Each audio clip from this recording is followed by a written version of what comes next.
The news day continues here on One News Now. I'm Charles Lejano. The suspect in the Tarlac double murder case, Police Staff Sgt. Jonel Nuezca, has been dismissed from service. To give us more updates, Patricia Mangune joins us live from Camp Crame in Quezon City. Pat, good afternoon. Could you tell us more details? The dismissal from the police force of Nuezca. Charles, Police Staff Sgt. Jonel Nuezca has now been dismissed from the service effective today. This is the severest penalty of the PNP for 2 counts of grave misconduct and 2 counts of conduct unbecoming of a police officer.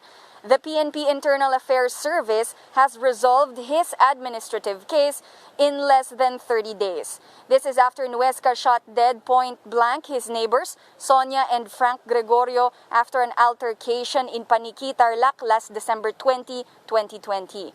Nuezca is therefore stripped of his police benefits except for the payment of his unused leaves. Charles? Right, Pat, so much for the administrative case, but do we have any updates on the criminal case against him? So far, Charles, the criminal case is ongoing and the PNP says they have submitted all the evidence they have at hand.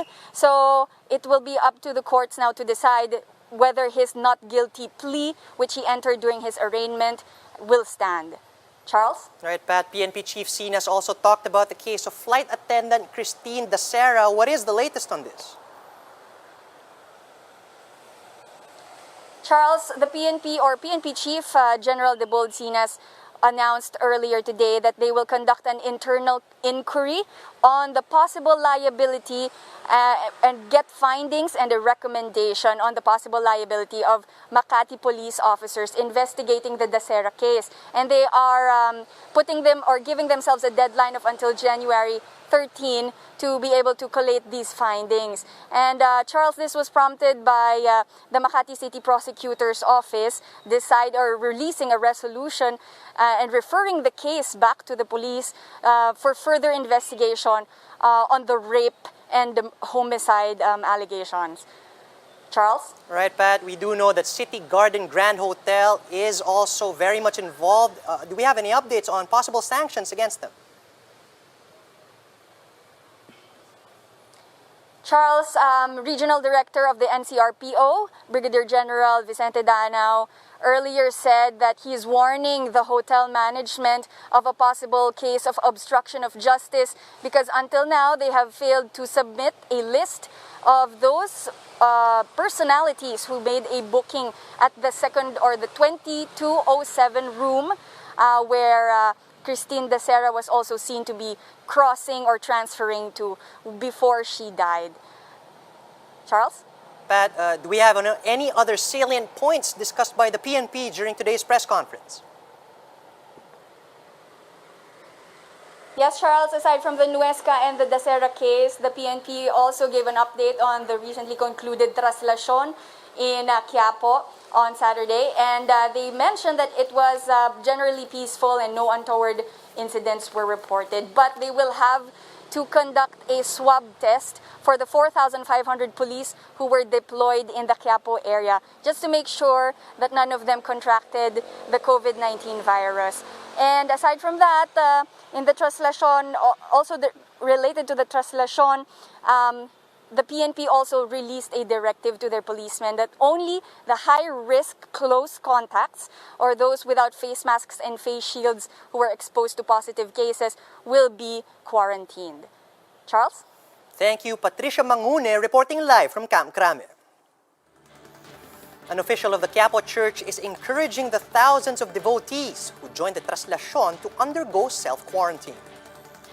The Quiapo Church's command center is still gathering data to get an estimate on the volume of people who attended the gathering.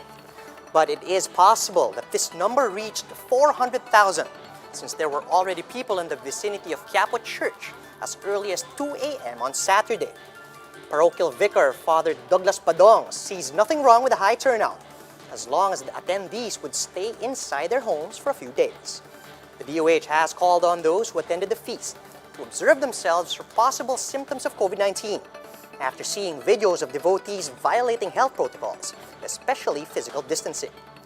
Padong says the agency's recommendation is okay, But the priest says he does not believe that the devotees can be considered super spreaders of the virus. Instead, he believes they are, quote, super spreaders of hope. We'll be back with more stories after this quick break. Keep it here on One News.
You're still watching One News Now. I'm Charles Lejano.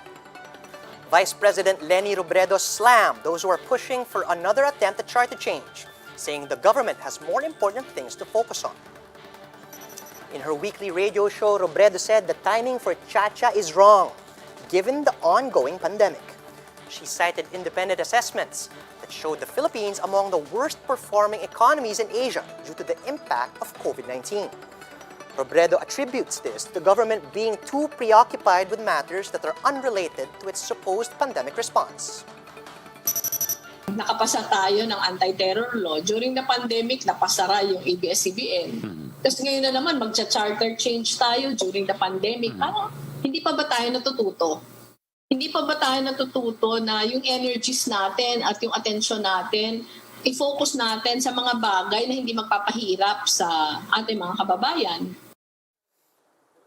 Talks of reviving Chacha also did not sit well with former House Speaker and Davao del Norte Representative Pantaleon Alvarez.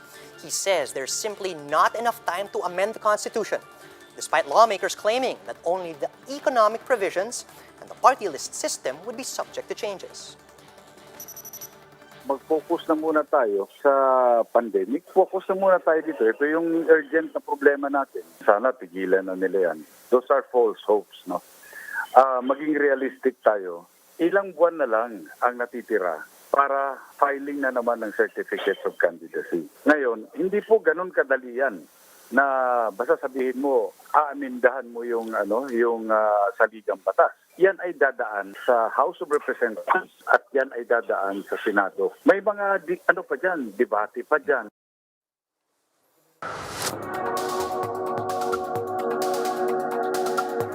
Indonesian investigators are closing in on the flight recorders from the Boeing passenger jet that crashed on Saturday.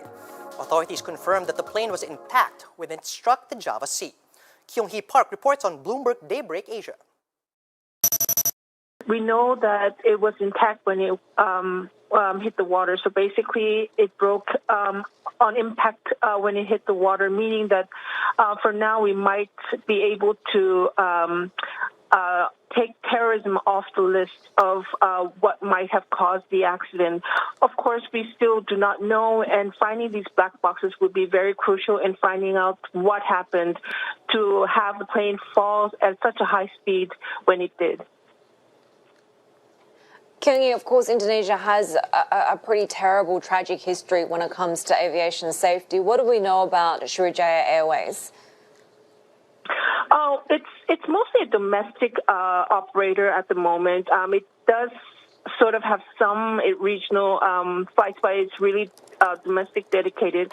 And if you look at the age of its fleet, it's quite old for a airline, given that a lot of airlines have actually added a lot of new aircraft in the last few years or so. There's not much we do know about this airline itself outside Indonesia, but it does seem like they have had incidents here and there but nothing to the extent that we have seen happen over the weekend. And of course, Kyung-in, this comes at a time when the aviation industry is suffering from the effects of the pandemic, both when it comes to planes still being grounded, there not being enough demand, and pilots also not getting enough opportunities to fly. Yes, that is a major problem right now and a concern for all the airlines and the industry itself as well. The airlines are doing their best to keep their pilots up to date with keeping their sort of hours that are needed to, continue their certification for flying. But obviously, as you said, given the pandemic, there's very limited flights, especially on the international side. So that's going to be a major challenge going forward for airlines. For more updates, visit News 5, the Philippine Star, and Business World online. Visit our website, onenews.ph, for more in-depth analysis. And you can also catch One News on the Signal Play app. Register for a free account now at www.signalplay.com and stream One News live anytime and anywhere. I'm Charles Lejano. We are One News.